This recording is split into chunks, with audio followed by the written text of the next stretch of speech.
What exactly is a true calling and how on earth do we find it? Join me, Annabelle Beckwith, as I speak to numerous women who are on that very journey and from whom we can all learn how to find our own true calling.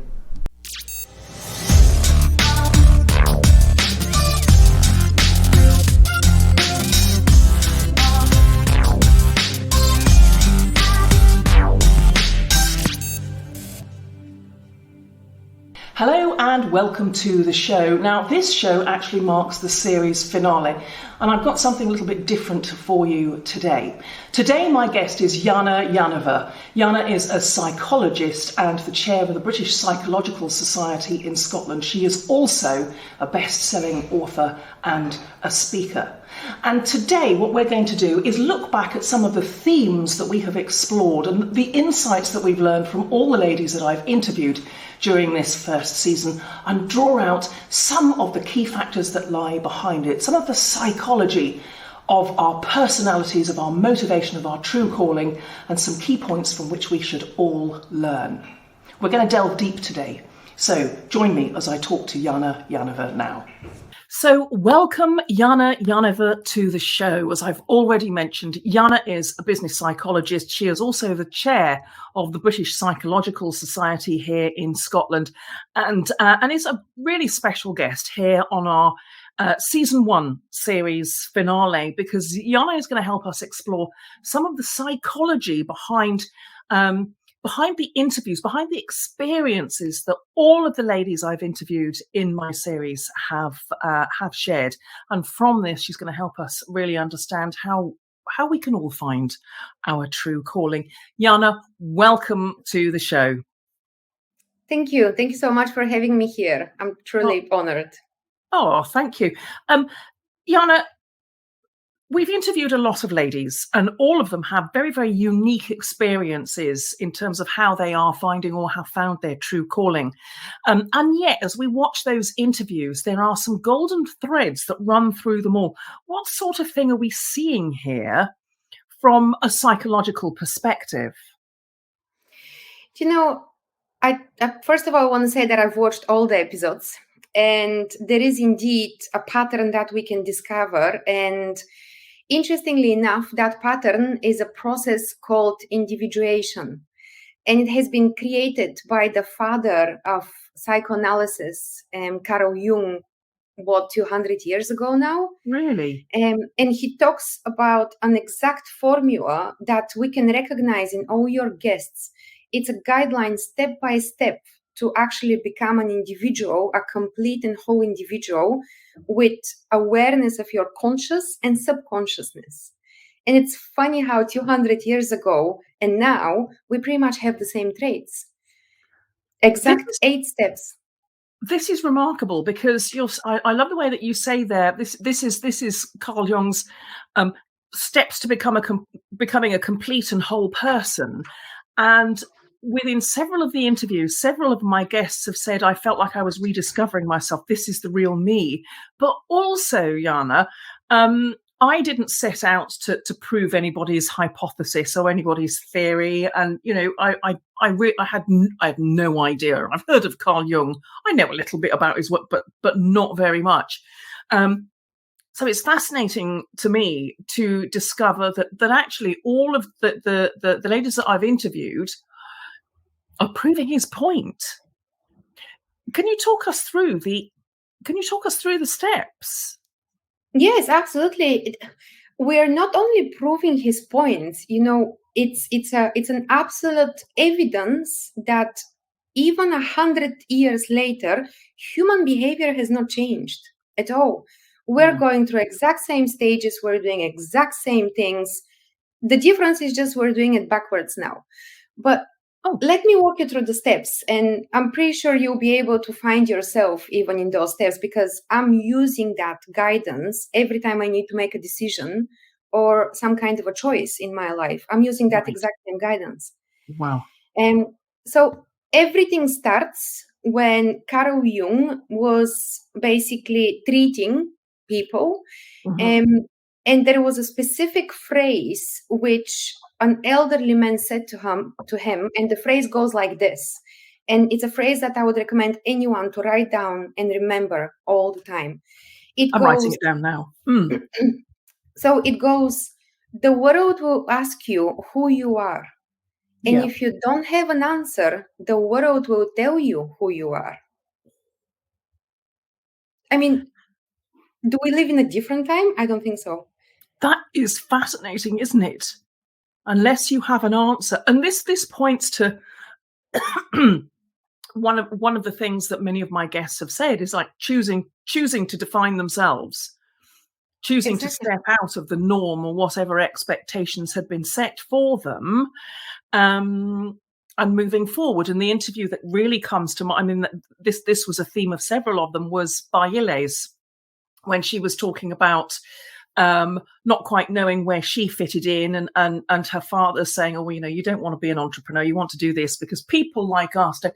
And she felt, no, I need to step beyond that and define myself. That's exactly what he's saying, isn't it? Exactly.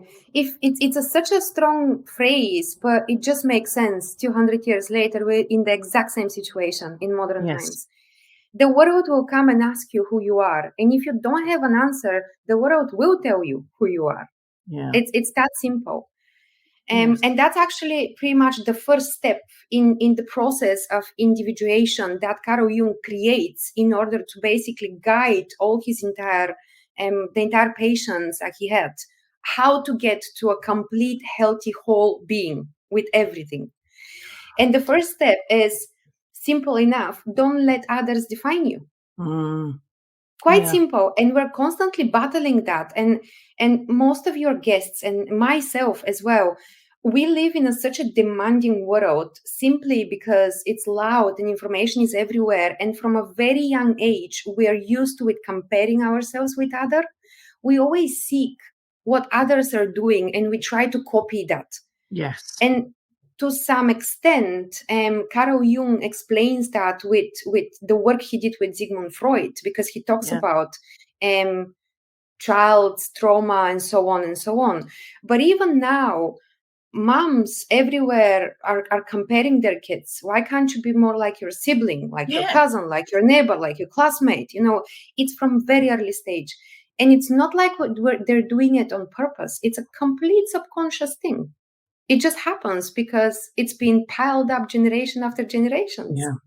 How interesting. Because just as you say that, I'm thinking it's true. It's not just comparing ourselves. And, I remember my mum saying, why can't you be more like, another child who was better behaved than I was? But it's also the pressure when you're a mum, when your children are really tiny, with somebody saying, oh, well, mine is, he's sitting up and clapping his hands. And I'm thinking, oh, my children aren't doing that yet. My baby's not doing it. Should I?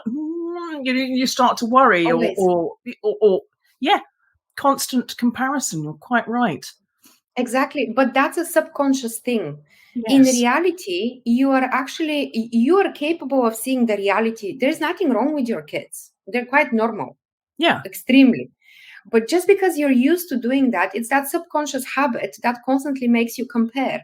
And because you keep comparing from a very early stage of childhood, you become defined by all other people.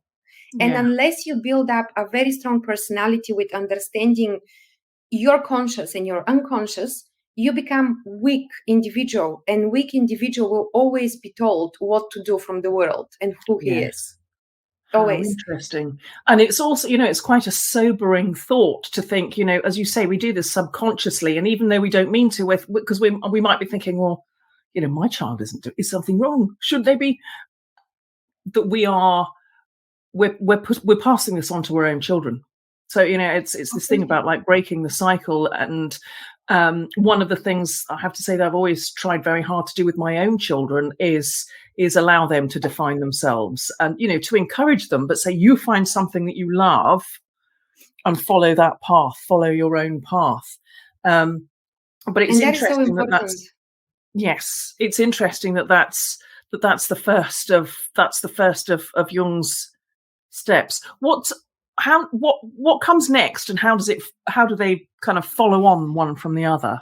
Right. Next step, reflect first on what your real value is. And that could be quite difficult, actually, because in the world that we live in, value or moral has pretty much no meaning anymore. My values, if you have the values of being kind, of being generous, of being, honest, that actually can be pretty much smashed if you enter a business world where those values are not cared for.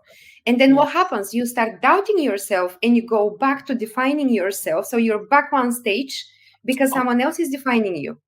Right. So even though you end up in the, being able to define your own values, you end up in an environment and then you allow to be defined again by the environment. You don't stand for actually your values, because there's always a way that you can protect and you can express those values. Yes. And a couple of things come to mind from the interviews over the series is talking to Joanne and Melissa from the Little Art School, where they said, like, from the very beginning, one of their core values, one of the core, their core purpose is building self-esteem in other people. And that was the central thing from the very beginning. But also a number of my guests have stepped out of a large business, stepped out of a corporate environment where they felt that their values were being contradicted. So Jacinda said, right at the very start of the series, where she had been in a working environment which, in her perception, didn't treat people very well. It was like, no, you can't take a day off because your partner's desperately ill, because and she was thinking, no, I don't really want to do that. Fiona McKinnon talks very movingly about the fact that she had a high-flying career. She was traveling all over the world. She burnt herself out. And so it was almost like a rediscovering of her values and a recognition that she couldn't go back into that environment if she was to live by her values. Now, I'm not suggesting that the only way you can live by your values is to set up your own business and so on. That's not the case, but it certainly does point to the fact, doesn't it, that whatever our social environment, whatever our working environment, the values of the business, the values of the organization have to be in line with our own values, do they not, in order for us to feel exactly fulfilled? Otherwise you just build that resentment. You keep on building resentment because you're not heard, you're not appreciated, you don't feel satisfied, there is no purpose to your day's responsibility, so you become more and more resentment towards everything. But there is a reason why companies left, right, and center at the moment are battling for the best values, for the highest appreciation of employees, and so on, because you basically lose yourself if you don't have those values aligned with the environment. And I'm not saying that you have to be aggressive to go and express your values, but you do have a choice at the end. If that place doesn't align with your values, there is going to be a place that's going to align. Or you basically express your values in regards to allowing others to do it as well, give the same to receive the same. But it's funny how that used to be the problem 200 years ago, and we still have that problem now. Same thing now, isn't it? Because we tend to see it. It's almost like we see it as new, isn't it? I do a lot of work within the corporate sector, and you're quite right. Businesses are recognizing that younger people in particular are choosing where they work, not just on the basis of the salary package and the benefits, but the purpose and the values of the organization.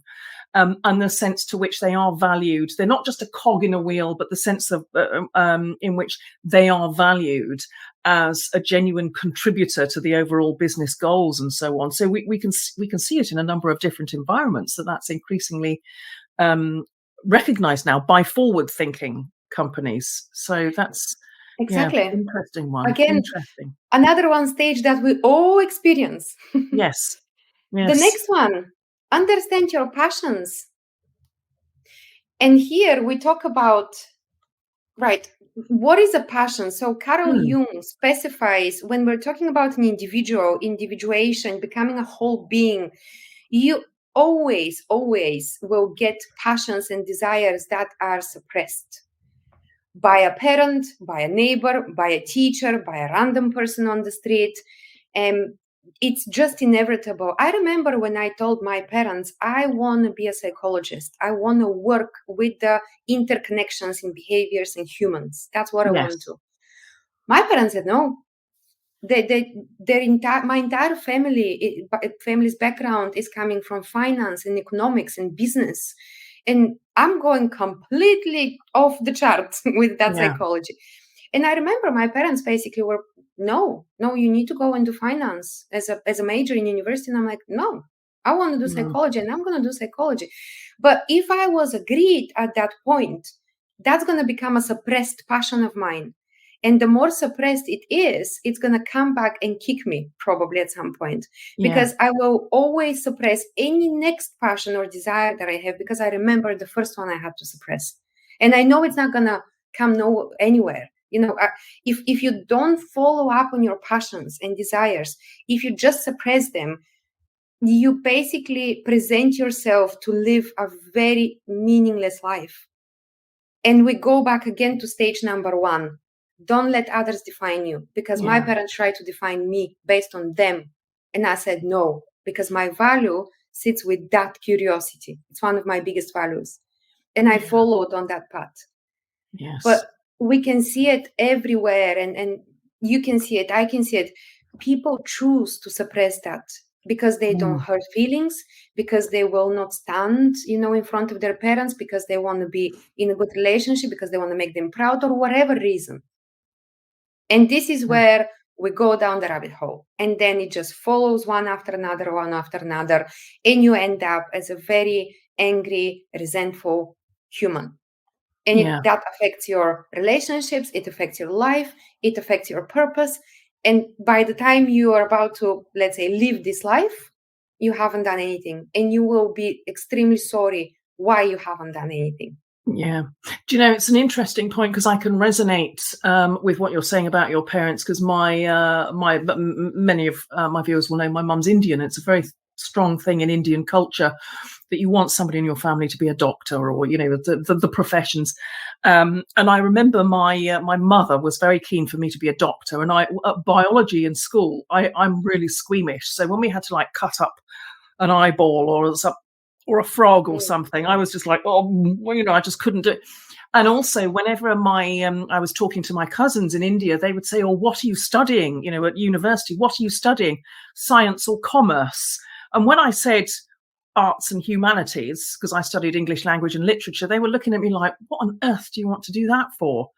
And it was because I love storytelling. I love communicating. It was just that's the thing. And also, just on that point, over the years, I have coached many people who have got to their 40s or 50s and realized that they hate their job, and now they're stuck as an accountant, or they've done the right thing. They've gone into the right profession, and they might be earning a good salary, but they don't feel fulfilled because they have allowed themselves to be defined by other people, and they haven't followed their passion. So, how critically important that is allowed to happen. And I'm thinking back to Martina's interview now, where her passion was horse riding, and so that might not be the career to which she aspired, but her passion was something that she came back to that allowed her to that kind of thinking space to then decide what she wanted. What she wanted to do, and now her passion is race car driving. And which is not further away from horse riding, to be honest. Well, they're going fast. She's a lady who's going places. But it is that thing, isn't it? Many people would have said, Martina, you're in your 50s now, settle down. Race car driving, but she was not defining herself. Exactly. Reflecting on her own values of excellence and absolute and chasing after the dream, chasing after results, and following her passion. So yes, exactly. And deep down, we all know what our passion is, isn't it? We all know. Even if you don't know, you can go and try different things, and you will find out what's your passion at the end of the day. If you really don't know, but it all starts, it's like a pyramid. First brick, you have to be able to define yourself, not others. Second brick, reflect on your values. Third brick, passions, find your passions, follow them. It comes one after another. Crumble one, and you're back to stage 1. You have just been defined by other people. The And world just told you who you are. Yes. It strikes me also where you said that you have to be able to do this. Yes, you do. But it strikes me also that it starts with a choice.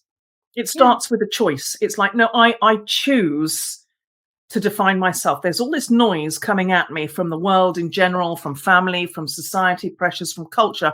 But I choose to define myself. I take this stand for myself as a starting point here. Exactly. So, Yana, what's our next step? So focus on who you want to be. Ooh. And again, nothing we don't know, right? Nothing we don't talk about in modern times. But if we have to look at it a bit deeper, thinking about individuation, thinking about building a whole human being from conscious to subconscious. Yeah.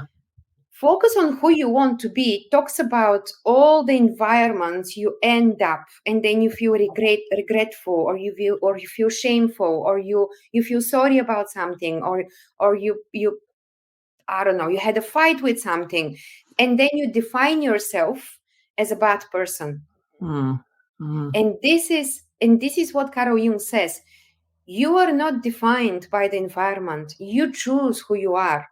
Because if you make that choice again, as you said, if we remove the environment and you choose to be the good person, the bigger person, everyone, the person with the values we talked about like minutes ago, you can always go back and be like, I'm so sorry, I lost my nerves. I actually didn't mean any of that, what I said, right? Yeah. But we don't usually do that.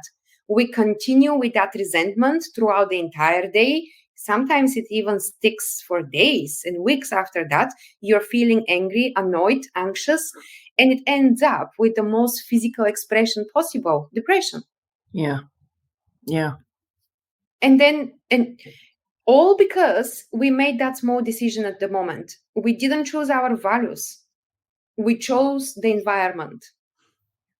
And that's the result after that. That's the result. Yeah. And that's such a huge question, isn't it? Who do you want to become? And again, I'm thinking right back to early in the series when I spoke to Patty Acosta, who again had a really successful career in real estate, and saw her opportunity in network marketing and thought, well, I seem to be living the dream. I've got the nice house, the big car, the excellent salary package. But the person that she wanted to become was somebody who was helping other people to realize their to realize financial freedom and their aspirations. She wanted to become a person who had the time to follow her own dreams and passions, who had the time as well as the income. And so that was how she wanted to be and who she wanted to be. So, and she found a route to do that. And also, I'm thinking also to the interview with Christine Essen, who's the one of the co-founders of the Scottish Business Network.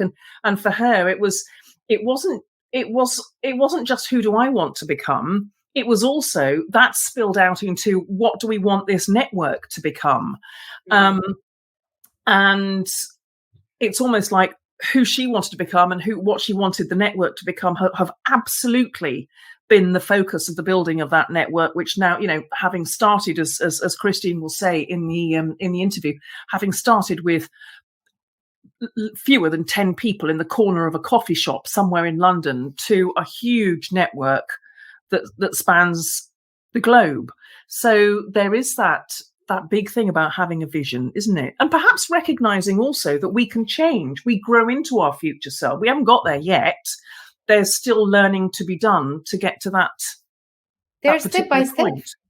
Absolutely. But there is something very important you mentioned about she identifying who she is and who she wants to be, and then the project related with her to be identified with who she is. Yes. And that's so important because, back in the time when Carl Jung started writing all those steps and building the process of individuation, we don't remember because obviously. But it was very important, the reputation of the person, the impact that the person does in society. What we measure now as an impact is material, and that is another problem. You don't measure your impact as an influence, as a human being. You measure the rewards rather than the impact in a material possession. and that kills all the magic. There's the thing, Yana, I think that's just such a critical point, isn't it? That it's not, again, sort of in current modern society, we see all of these things on social media with somebody in the private jet, or there they are by the swimming pool with a cocktail, and the whole thing, it's just made me really refocus on your questions. Who do you want to become? Not what do you want to own, but who do you want to become? Such a difference. A completely different question. And then when you come up with the result, you can measure the impact as a human being, and that's the satisfaction and reward. You don't look for the bigger car. That doesn't make us happy anymore. Yes. And it's true. In the interviews, nobody said it was about making as much money as possible. Quite the reverse. Many of my guests said it wasn't about the money. It was about this. And it's almost like seeking their purpose and following their true calling and developing their excellence and following their passions was the primary intention. And then the money and the trappings of success and so forth have followed and are following on. You will be rewarded eventually, but you don't have to lose sight of actually what's important for you. And you see the steps of the pyramid come together, all the puzzles come together. The next step is give up your addictions. And this could not be more relevant in modern times. It just can't. Yeah. We have addictions to everything at the moment. And I'm not just talking about the usual, food or chocolate, sugar, cigarettes, alcohol, coffee. I'm talking about idealism. You stick to an idea, you become completely obsessed. That's an addiction. When you lose the balance of seeing actually the opposite, of being able to accept the polarity of what your idealism is, you become obsessed and addicted, and that creates illusion. Wow.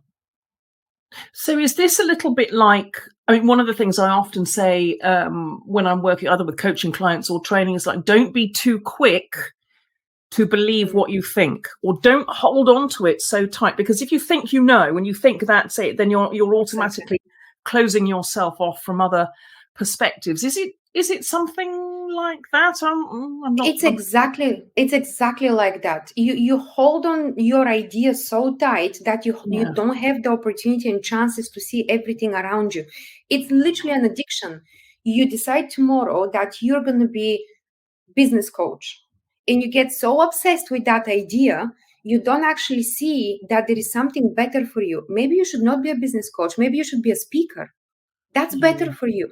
But that addiction, that idealism that you have to be this, brings you in the wrong direction automatically. It's sticking up with one idea and not allowing to grow naturally. It ends up bad usually. And it ends up exactly with the same situation if you choose to be defined by someone else, if you choose to be suppressing your passions or desires, you become resentful, you become hating the world and life, and you become dangerous. And that's really that kind of comes out in some of the interviews where it's almost like somebody might have been moving in this direction and thought, actually it's something slightly different. So my interview with Sally Barker, for example, she started out, and actually the turning point for her was sadly the death of her dog, and all of the questions she was asking about this were brought her back to diet, to canine diets. She's a dietitian now, but she said she started out in following her purpose in one avenue and making handmade dog treats that were nutritionally valuable, and then thought, no, it's not this. It's something slightly different. So actually, not being obsessed by something and moving into a slightly different direction. Or Emmy Faust earlier on in the series, who was talking about her network, Female Founders Rise, and her absolute passion for helping female founders gain investment. She's had numerous businesses herself, and it's almost like the true calling is there, the purpose is there, but sometimes we'll move this way and that way in order to find it, perhaps. And one of the things that somebody said, I wish I could claim this for myself, but somebody said to me, and it really resonated with me, is to find the balance between making something happen, forcing it to, and stepping back a little bit and allowing it to happen. So, as you say there, you might think, I want to do this. But actually, God, the universe, life in general is saying, oh, actually, that would be a little bit better. But that point you probably do it. No. Exactly. You probably do it one way or another. It's just going to be slightly, not exactly this, but slightly this. Yeah. But your impact is going to be pretty much the same of what you wanted to influence and make and show. But yes, we are so fixated, especially now in modern times. And even back then, 200 years ago, it was probably exactly the same, because that's part of the steps. But it's very specific. It's quite crucial here to point out. Those are guidelines. It's not specific thing. And it's important that, give up your addictions goes for everything you're addicted to. Everything you can go and say, oh, I can't live without that. I can't wake up without coffee. That's an addiction. Yeah. Give up your addiction is about everything. Yes. No, that is true. So maybe addiction to being right, for example, or your addiction to being first, or scrolling through Facebook. Yeah. Exactly. It's not just physical. It's mainly behavioral. Yeah. Why do you do those addictions? It's usually an escape mode. If you suppress your passions and desires, your escape mode will bring you to a fixating on something else so you can escape from that, right? Yes. And that's what we observe usually in psychology, in behavioral psychology. There is an underlying reason for you to do something specific. Find the cause. Oh, so you wanted to be a psychologist as a kid, but your parents said no when you went to study finance. Right, that makes sense now. Yeah. And then 20, 30 years later, you are addicted to cigarettes or coffee, or you are idealist about finance or whatever. Doesn't matter. But that's the reason. That's how it develops. And that's how you become resentful towards everything. Yeah. And you can actually really see that point about becoming resentful. There's some people, unfortunately, through, whatever life circumstances, who you recognize are resentful about their situations or whatever. So, and embittered towards the world. And it's an unfortunate place to be. By contrast, you and I and our approach to life, and indeed the ladies that I've interviewed, and they're embracing challenges, yes. embracing circumstances, embracing when life throws something at them that perhaps they weren't expecting, and growing from that. Exactly. But that's bringing the subconscious habit on a conscious level. If you knew that back then you gave up your passion and you knew that this escalated to this point now, if you're aware of that, you can stop it, you can change it, you can block it, you can make a different choice. But this is what the individuation is as a process. Bring that subconscious into the conscious and be aware of who you are. That's the whole point of it. Yeah. And I think these steps that you're taking us through, Yana, are so valuable, are so useful, because it's giving us something tangible. It's giving us something that we can do. It's enabling us to bring it from the subconscious to the conscious and think, oh yes, what am I addicted to? And it's things that perhaps ordinarily we probably wouldn't think about, or we might have a rough idea of there's some kind of, we might have an inkling, but now suddenly it brings it into focus and we can address it in a conscious manner and then choose to do something about it. So what are our next steps? So be honest about your capabilities. Ooh. Again, very broad topic, right? Yeah. But if we have to look at it, comparing with our modern life, with your guests, what are we seeing as a pattern here, as a behavior? Most of your guests, including me at some point in my life, as a person, I was very honest with my capabilities and I changed direction. Yeah. I wasn't capable to do that anymore. I wasn't capable to meet that deadline anymore. I was burned out, or I was miserable, or I wasn't happy, or whatever reason. And to be honest with your capabilities is literally to stop pushing yourself to go and do it, because we're going back to step number 1.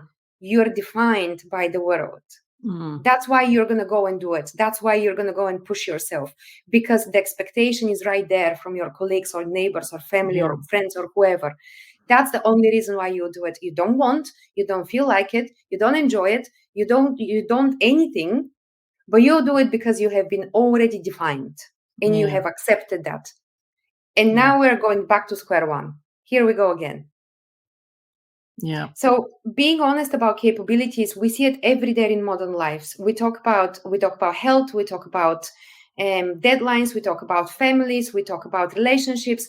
Everyone's capabilities are unclear at the moment. No one accepts responsibility about what they're capable of. I can't commit to a relationship. I want a marriage. I want kids. I want a big responsible job with thousands of pounds salary. Do you? Actually? Yeah.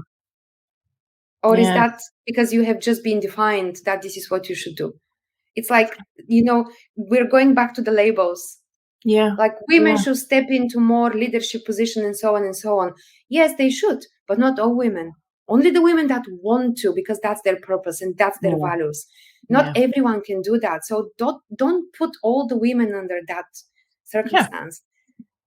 And allow people to have their capabilities defined first. Yes. Yeah. And again, it's that choice, isn't it? To say women should be able to, it's like, and then you find you're under the extra pressure of, I've got to be a business superstar and a wonderful mother and have a beautiful home, or, putting ourselves under additional pressure. And like the capability piece, this is something, again, when I'm coaching and coaching clients and training in a business environment. This is something really crucial. It's like recognizing where is our skill set, and one of the kind of mini frameworks that I like to use is learn, leverage, or leave. So to recognize, what do I need to learn and do differently from here on?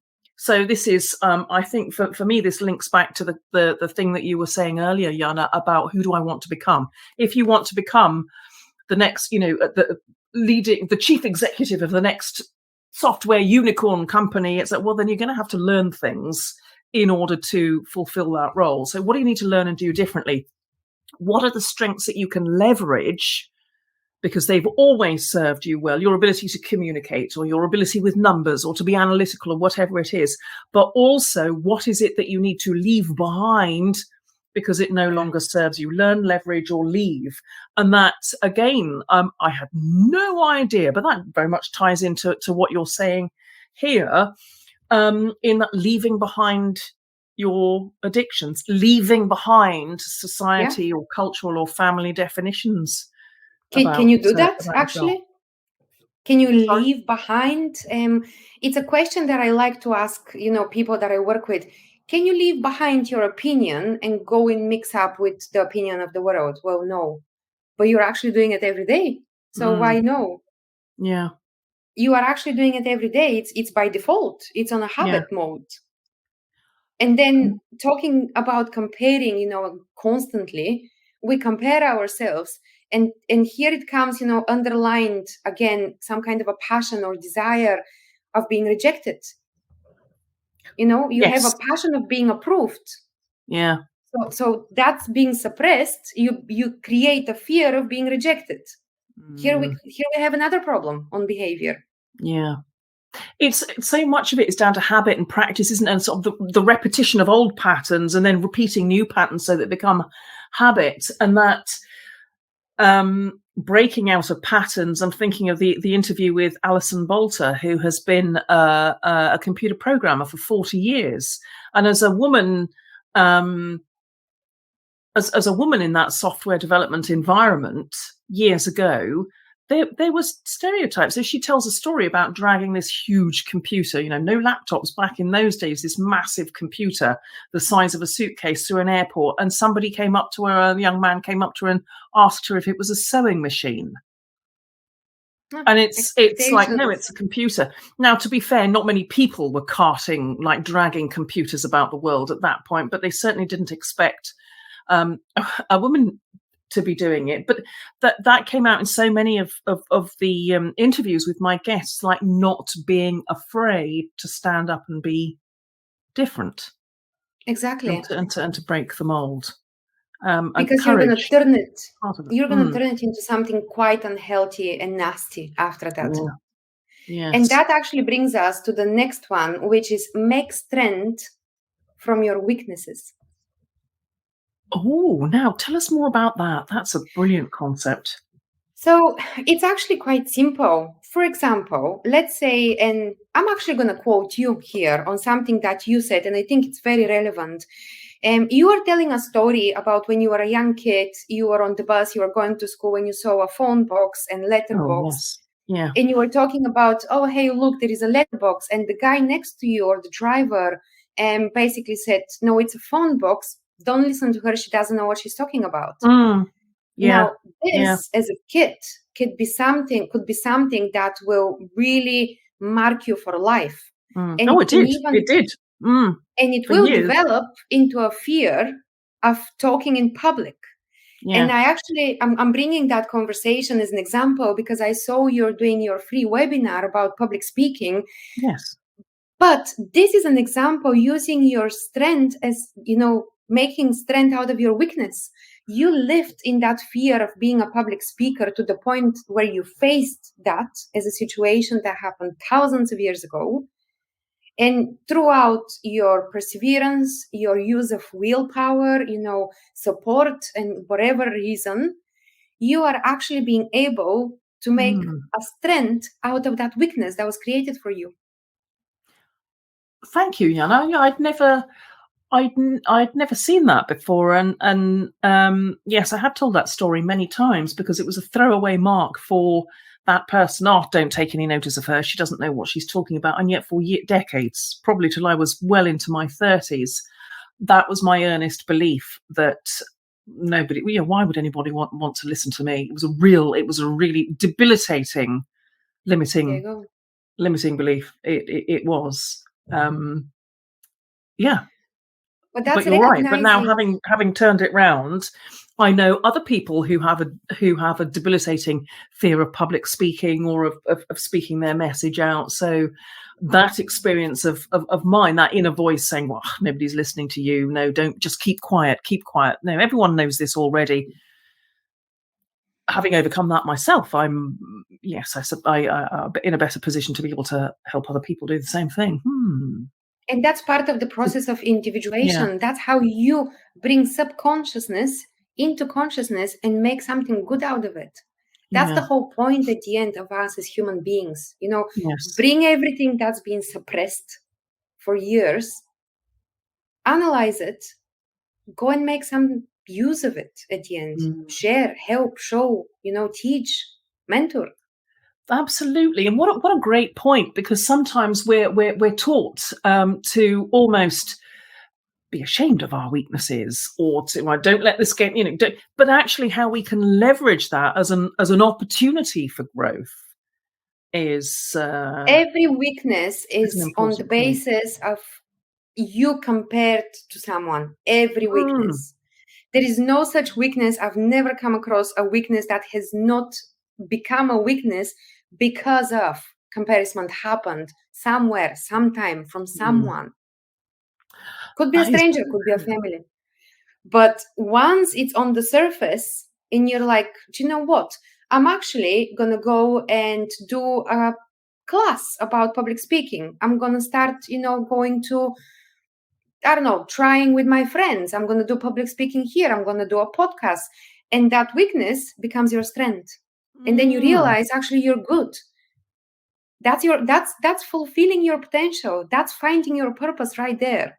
Yeah, how interesting. And I was just thinking, where did it turn up? And for me, it was like begging my mum and dad to go to drama classes, which I did, and learnt the skills. Wow, that is really, really, really interesting. Yeah, turning disadvantage into advantage.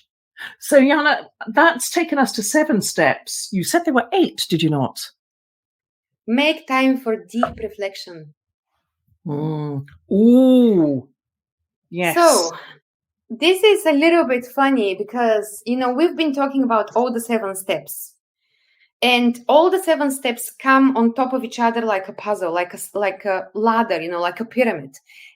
At the end, you need to take the time for a deep reflection, putting all those puzzles together, where you have identified who you are, where you have identified your values, you have identified who you choose to be, you have identified, your capabilities, your strengths and weaknesses, and you have a plan action. This is the time you stop, pause, reflect, and build that plan of action once you have everything ready. What we do though now, and I think it's quite interesting that your guests, and including me as a person, we're doing those steps backwards. So we are. Something happens to us, usually it's a nasty experience, usually, and we stop and reflect. And that's step number 1. And then we go backwards. How interesting. We think about our strengths and weaknesses and we analyze ourselves. And then we think about what we're capable of and what direction we should take. Then we think about addictions and healthy life and so on. Then we come to who I am and who I want to become. We do everything backwards in modern life. Isn't that fascinating? How, do you know what? That is, I'm feeling a shiver go down my spine because, as I mentioned, I have no idea about any of this. I was just talking to interesting women who had a story to tell. But the fact that their experience, which has happened so organically, and none of my guests necessarily knows the others. Nobody sat down and had a conversation about what are the themes of the series. This is just how it's played out.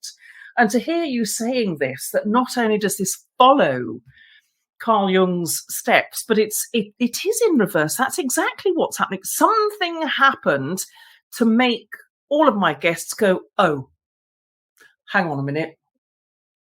And then to rethink where they were going. And I'm glancing down here at my notes going, yep, you're absolutely right. It's kind of happened the other way around. And sometimes it actually feels uncomfortable because if you do something for 30-something years and you get used to it and you get comfortable, you build a life around it, you build a persona around it, you have your ego stuck, like this is who you have to be. And then something happens and you're like, this is not who I'm supposed to be. I'm supposed to be this person. And we start the process backwards because this is the moment of reflection. But it's incredibly important that we teach and educate those steps and we spread those steps, because if we teach our kids, this is how you become an individual, this is how you become a strong, healthy being, the next generation and the generation after that will be living exactly like that. Yeah. And they will not have to feel uncomfortable, and they will not have to change halfway their purpose and find who they are, because it doesn't always end up in the happy ever after. It doesn't. Sometimes it ends up with more addictions and more resentment and more hatred. Yeah. But it's a way of living, and it's been identified 200 years ago as the process of individuation, and it's still valid.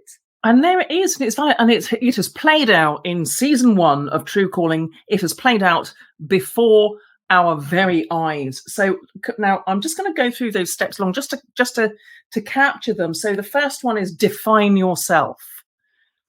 And we spoke about that. Reflect on your values and how they fit in with your workplace, for example. What is it that you stand for? What is it that you stand against? What are your values? Recognizing your passions. You had said that that's so important. And I like what you said there, Yana, about if somebody really is thinking, don't really know, it's important to get out there and experience different things. How do you know that actually playing the violin is not a passion unless you give yourself a shot and you have a go at it? This vital question, step number 4 of thinking, who do you want to become? It's almost like, what's the legacy that you want to leave? What do you want to be remembered for? What do you want people to be saying once you've left the room? Exactly. type of thing. Giving up your addictions. And I like the way that you defined that by, it's not just, I have to, stop eating the cakes or not too much coffee. It's what is it we're addicted to in terms of thinking habits and patterns and beliefs that we hold on to and don't question. Be honest about your capabilities. Because that's our starting point, isn't it? From here, it's like this I can do well. This I need to learn to do. Making strengths from your weaknesses. I thought that was just such a profound point. How can we turn disadvantage to advantage? And then spending time in deep reflection. And how often do we allow ourselves the time to do that these days? Oftentimes it's right, I'll reflect for right, okay, but next. We're so busy focused on the next thing. It's like that deep is the word there, deep reflection, not just a few minutes thought, isn't it? Like the power of that deep reflection. That's the problem. If you're still identified by the world and what the world expects from you, you'll never have time for deep reflection. If your personality defines you as caring, you'll be caring for yourself as well, not just for others. You'll be kind for yourself, not just for others. Yeah. And it's not going to be a persona just pretending out there to be. It's going to be part of who you are. That's going to be how you do everything. Yes, I like the way you say that, Yana, because even as I was just going through those points and saying, who do you want to become? And as you've said, this whole idea about becoming a full person, it's not about building a personal brand. It's not about your marketing persona. This is about who you are, exactly as you say. There's no pretense. It's not about faking it till you make it. This is about really, really deeply understanding yourself and your place in the world, is it not? Exactly. I mean, imagine that when you drop off to sleep at night, it's you versus you. And if you follow those steps, your consciousness and subconsciousness will be in complete harmony and peace. Yeah. Because there is nothing suppressed. There is nothing underlined. There is nothing that can come up tomorrow and be your new addiction or your new suffering or your new misery or hatred. There's nothing. Whatever it's under there, it's the same up here. And that's a full, healthy being. That's what Jung was talking about. Yeah. Everything's aligned. Everything is congruent. Yana, it has been absolutely fascinating. I have learned so much from all of the ladies that I've interviewed, and today has been so enlightening. I can't even tell you. And I'm genuinely thrilled that by absolute happenstance, all of the interviews actually correlate with an accepted, with a recognized psychological theory. And also you've just presented it to us so brilliantly, just breaking it down into these 8 steps that anybody can follow if they are looking to find their true calling and follow their purpose. Yana Yaneva, thank you so much for bringing our first season to a fantastic close. It's been a delight to speak to you. Thank you so much. My pleasure. Thank you. It's fascinating, isn't it, when we start to really dig under the surface and delve deep into the psychology behind all of this, the psychology behind our purpose, our calling, our motivation. So my sincere thanks to Yana for shedding a light on so many of those. And there are many themes, are they not, from all of the ladies that I've spoken to over the series that really stand out, from which we can learn more about our own true calling and purpose, on our own mindset, and the thinking patterns that are holding us back, and the habits and practices that will take us forward. Thank you so much for joining me for this first season of True Calling. I will be back with season 2 towards the end of the year, and I look forward to seeing you then. And remember, whatever you are doing today and in the coming weeks and months, choose to take steps in the direction of your own true calling.